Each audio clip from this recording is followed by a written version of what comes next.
সবাই যেন ওনারা করেছেন, অপরাধ সব করেছেন, ইলেকশন কমিশনকে দিয়ে কাজে লাগিয়ে জাতিকে বোকা বানানোর চেষ্টা করছে। বাংলাদেশে যে পরিস্থিতিতে এখন নির্বাচন হতে যাচ্ছে, এখানে বেশ কিছু চ্যালেঞ্জ আমাদের সামনে আছে।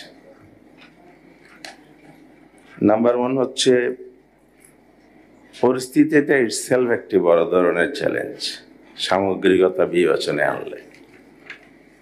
কারণ বাংলাদেশ বিগত দিনে রাষ্ট্র কাঠামো তো সব ধ্বংস হয়েছিল, কিন্তু পুনরুদ্ধার এখন আমরা করতে পারিনি। আমাদের একটা দুর্বল কাঠামোর উপর দাঁড়িয়ে কিন্তু ইলেকশনটা করতে হচ্ছে, এটা আমাদের অবজারভেশন। এটা রাষ্ট্রীয়ভাবে সব পর্যায়ে। আজকে রিলেভেন্ট হচ্ছে election commission. Election commission constitutionally স্বাধীন, এটা বলা আছে। প্রকৃত অর্থে তো বিগত দিনে স্বাধীন ছিল না।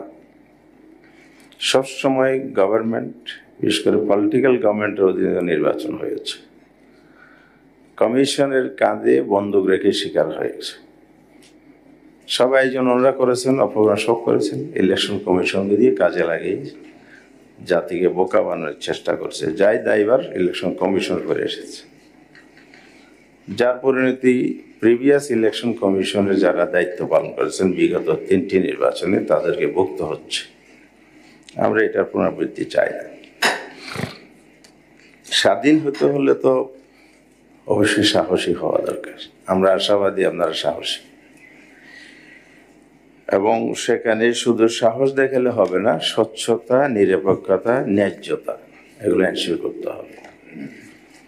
কারণ জবাবদিহিতা মানুষের কাছেও করতে হবে, আল্লাহর কাছেও করতে হবে। এটা এনশিওর যদি আমরা করতে না পারি, তাহলে স্বাধীন কমিশন আমরা কাগজে দেখব, বাস্তবে দেখতে পাবো না।